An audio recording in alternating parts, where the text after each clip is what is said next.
जिल्ह्याची खबरबात या बातमीपत्राचे प्रायोजक आहेत Mac Care super speciality hospital Ahmednagar.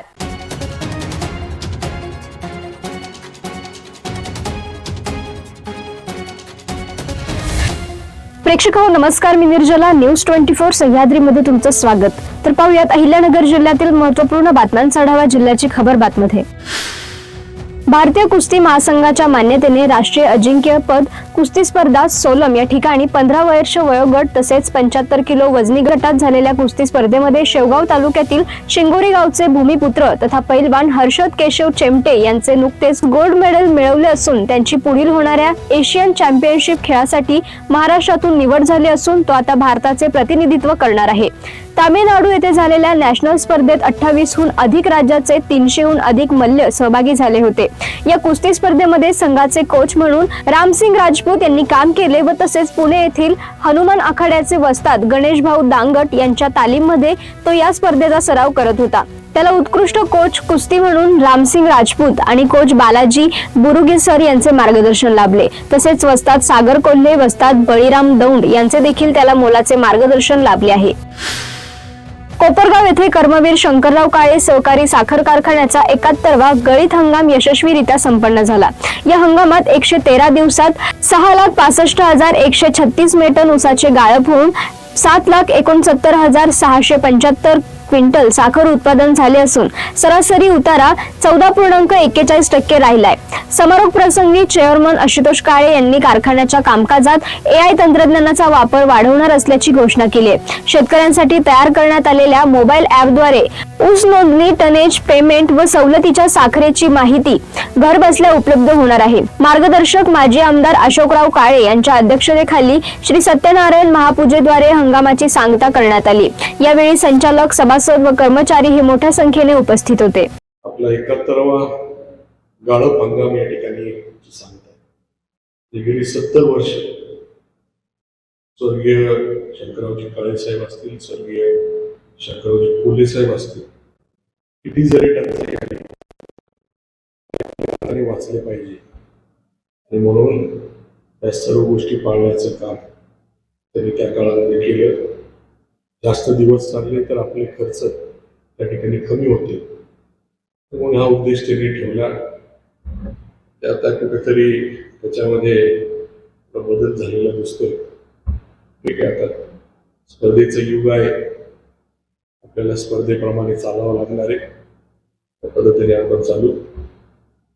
कारखान्याचा जर विचार केला तर आपण जे काही सर्व नवीन यंत्रणा या ठिकाणी उभारलेली आहे त्याच्यामध्ये आता फक्त आपल्याला टर्बाईनचं काम करणं गरजेचं आहे। एक टर्बाईन आहे, अजून एक टर्बाईन आपण लावला।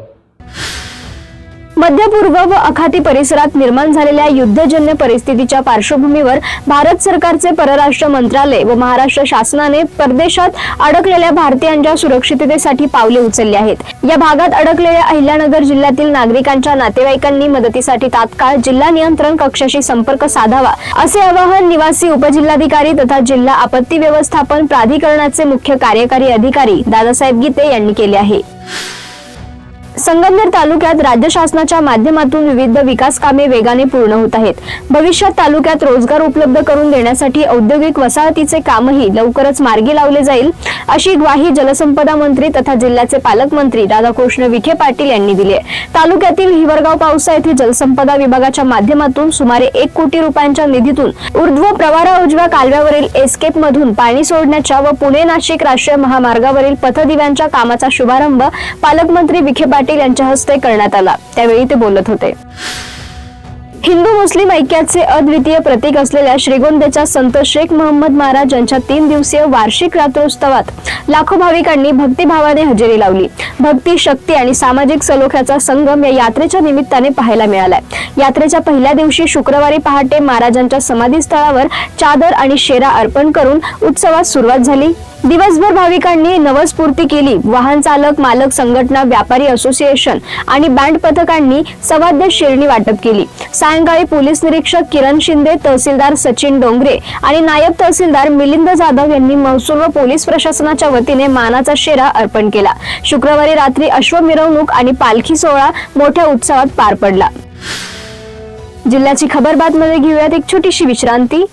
रोखोक पत्रकारिता, निर्भीड बाणा आणि कणखर भूमिका, महाराष्ट्राचा सखा, सत्याचा पाठीराखा, शब्दांचं सामर्थ्य, विश्वसनीयतेची उंची, न्यूज 24 सह्याद्री।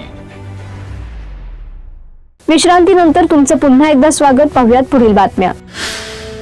कर्जतचे ग्रामदैवत संत सद्गुरू गोदड महाराज मंदिराच्या ट्रस्टमध्ये काही स्वार्थी लोकांनी पुजारी, सेवेकरी, मानकरी यांच्यासह भाविकांना अंधारात ठेवत अनधिकृतपणे दुसऱ्या ट्रस्टला मान्यता दिली। ही मान्यता तात्काळ रद्द करावे या मागणीसाठी दुसऱ्या दिवशी देखील गोदड महाराज मंदिरासमोर भजन करीत धरणे आंदोलन सुरू आहे। यावेळी कर्जतचे प्रांताधिकारी नितीन पाटील यांनी भेट देत आंदोलनकर्त्यांशी चर्चा केली। यावेळी प्रशासकीय प्रमुख म्हणून त्यांना निवेदन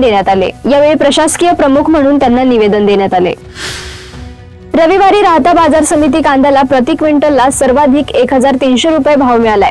कांद्याची राहता बाजार समिती 1926 गोण्यांची आवक झाली। कांदा नंबर 1 ला 1000 ते 1300 रुपये प्रति क्विंटल भाव मिळालाय, तर कांदा नंबर 2 ला 600 ते 950 रुपये भाव मिळाला। कांदा नंबर 3 ला 300 ते 550 रुपये भाव मिळालाय आणि गोल्टी कांदा 300 ते 800 रुपये, तर जोड कांद्याला 100 ते 250 रुपये असा प्रति क्विंटलला भाव मिळालाय, अशी माहिती बाजार समितीचे सभापती ज्ञानेश्वर गोंदकर व सचिव सुभाष मोटे यांनी दिली आहे। जामखेड तालुक्यातील फकराबाद येथे एलसीबी आणि अन्न व औषध प्रशासनाने संयुक्त धाड टाकून बनावट दूध तयार करणारे रॅकेट उघडकीस आणले आहे। पॅराफिन व मेडिकल पुरवठादारांसह घातक क्रीमचा वापर करून बनावट दूध तयार करणाऱ्या एकूण 31 जणांना या गुन्ह्यात संशयित आरोपी करण्यात आला आहे।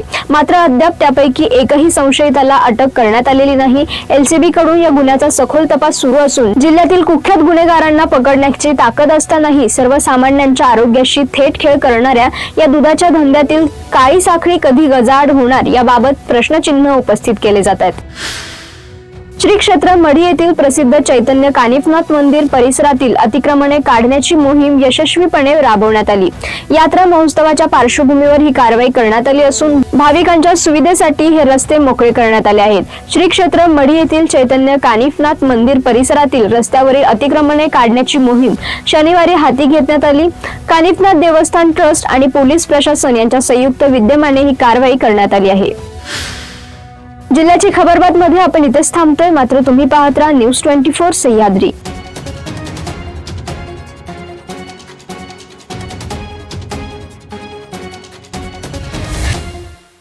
जिल्ह्याची खबर बात या बातमीपत्राचे प्रायोजक होते Mac Care super speciality hospital Ahmednagar.